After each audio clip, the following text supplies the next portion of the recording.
I thought this was very brave, and a few people have reached out to me and said, "Can you explain how he did it?" Everyone's been asking about the beads upon the wire. They're saying, well, obviously you're going to have oxides and fire scale. How do you clean up the link once the pearl's been put on place? But if you look and if you rewatch the program, the pearls have been put upon gold links. So the gold links are not necessarily going to oxidize. So you don't necessarily need to put them into the acid.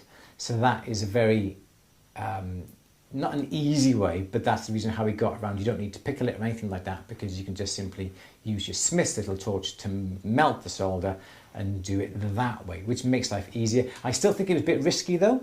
I think putting just that, the third hand on the one side was risky, even though the heat could have travelled around the opposite side and back up to the pearl. I would have thought perhaps 2 third hands on it would have been better. It's definitely heat sink. But very, very risky, and it's something that I would not do myself. If I'm using, say, a client's pearls or anything like that, I just think it'd be too risky. So you wouldn't do it then, full stop? I wouldn't do it. I wouldn't risk it because of the chance of burning the pearls. Is it doable though? I think, but yes, there is a way. Yes, there is a way. Funny you should mention that, Andrew. Oh look! Oh, I found some pearls on my desk. What am I supposed to do with these now? We'll find them for a start. Didn't expect them to fly up like a sycamore leaf, sorry. So these, you haven't even given me proper pearls. These are little plastic beads. Right, give me them back then. I've got some potato pearls. Do you want one of my nice big baroque ones? No, I wouldn't even want to risk it.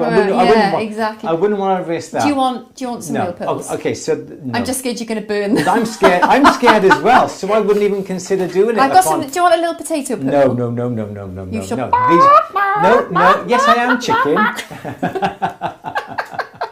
I'm chicken. I thought for Piers doing this, I thought he had very, very good torch control. You can't do it with these little torches because you need the heat fast on that solder before the heat has had chance to travel down the link.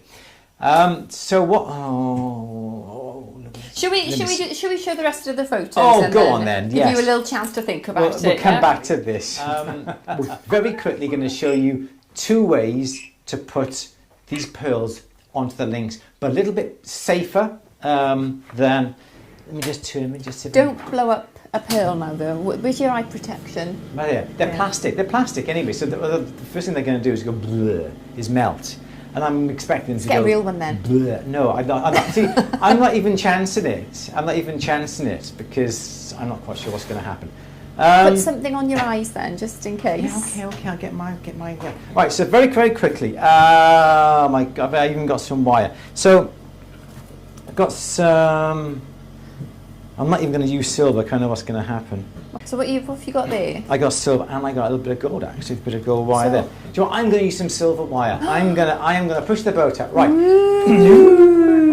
So when Piers did it, he used his Smith's little torch. The reason why he used a Smith's little torch is because you can get the heat in and out really, really quick. I've only got these little torches here. You're not going to do it very well with these little torches, but I've just turned on my my Smith's little torch, turn on the gas onto that now. So the problem that you've got, the silver conducts the heat really, really quickly, yeah? So what you've got to do is get in and out really, really quick. I'm going to do this so quick, you won't believe this. Right, link, like that. So I got around, let me try and get close up on this one. Come here. Oh, there we go. So I just made a very little link like that. I'm just going to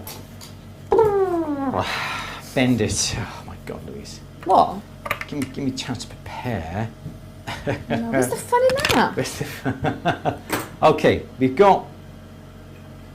All right, so we've got our little link. It's quite thin. It has to be thin because it's got to fit through the pearl. So that's my little link. I'm just going to get a pearl. These are not real pearls. These are plastic pearls that Louise has just thrown at me. I can provide real pearls, but I'm not prepared to do that live on YouTube. So I've just passed that pearl through. I'm just quickly going to bend this around like that there. So the thing is, we've got to join this without the heat reaching the pearl.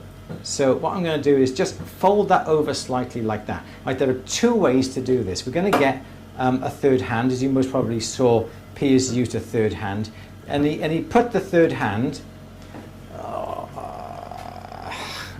There we go. And he put the third hand right next to the pearl, which is great. But the thing is, the heat is also going to travel the other side down to this way. So what I would have done would have got another third hand, and I would have put the third hand on both sides. I know this isn't going to be very good. Let me turn this around. Hang on guys, sorry about this. Let me see if I can get this down here so you can see what I'm doing. There we go. Can you see what I'm doing? So I got the bead, the pearl down here, third hand, countersink, heat sink on that side there as well. Really, really quick, get this done now. Eye protection, because I know this pearl may actually... But pearls can go bang, can't they? Yes, I saw in that. So when, yeah. Yes. So eye protection. Where's your eye protection? Andrew, a visor is not eye protection. Right. Okay. So I've got. Oh, look, it's gone off now. Look. There we go. All right. Here we go. So this is it. This is it. This is my.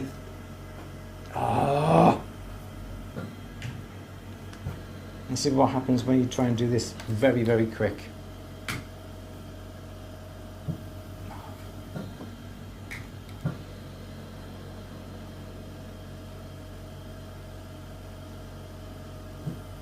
What's happening with my... No, I'll tell you what I'm going to do. I'm going to cheat, and I'm going to use one of these. Okay, so this is what you don't want to do, is to use one of these torches, okay? And I'm hoping I don't melt my pearl. Okay, a little bit of flux onto this area, and I'm just going to try and melt this. So this could go disastrously wrong. So I put the torch on the top. There we go. Melted the wire. Now the thing is, because you've done this in silver, you cannot put that into the pickle, because if that was a real pearl, let's quickly come on to here, if that was a real pearl, the pearl would not be able to withstand the acid. I've just melted that little ring up on the top. Do you know what I mean? Yeah. So that is going to be okay for this purpose of demonstration. Or what I could have done was, and I still wouldn't try it on a real pearl. Thank goodness I had that. You could also with thermogel. One step ahead of you. So yes, or what I would have done was got the thermogel and put the pearl inside the thermogel like that. And now you can easily come along with, I know I've just, what's what I'm looking for? Try and get some flux on this. And I know I have just, you see on this? Yeah, there we go. And now you can come along quite safely, because the pearl is going to be in that thermogel. You can come along and just melt that. And I'm melting this like that. Otherwise you could use a little bit of solder. And again, that's going to be within that area there. But again, if you're using silver, you can't really come along and put that in the acid. So perhaps what you would have to do, I haven't got a cloth, there's my cloth, I haven't got a cloth. Anyway, what you would do is come along with a little bit of emery paper and just get the emery paper onto the wire. And just rub the emery paper on the wire to clean off any fire scale and tidy up the joint. But that's another way that you could do it. If I'd had time, I would have prepared that. But no, it's very good. Sorry. So that's the way I would have done it. 2 countersinks either side to stop heat sinks to stop the heat from travelling down both sides. But thermogel is an ideal opportunity. Who suggested thermogel, though? Mahari? Mahari, well done. Yes. Sorry if I'm pronouncing it wrong. Thermogel, ideal way of doing it, and perhaps he didn't have thermogel. But that is the way, pretty much guarantee it, but very brave to do it as he did it, not live on television, but on television. But yeah, but well done to Piers, good torch control. Cool. Sandra's saying, is fusing better than soldering in this case? No, I just didn't have time to cut my bit of solder, basically. If I was doing it properly, yeah, I would cut a bit of solder, melt a bit of solder onto it, and if I'd had a bit more time, I would have used the gold wire as well. But you can see how it works. It's worked quite nicely, but yeah, I definitely would have used a little bit of solder upon that. It would have been a lot better finish, but time is of the essence. You all right? Yeah, my torch was still on. Yeah. Ow. Okay, should we carry on then, Lou? Okay. Yeah, Do you want to look at some brooches? You okay? Do you want? Oh. Smell. Do you want a wet? Lettuce? I am. No, a wet. No. Paper towel. I was going to say. I don't know why. Are you all right? Seriously? Yes, I'm seriously all right. Yeah. It's Okay, no worries. And you get burned live on YouTube.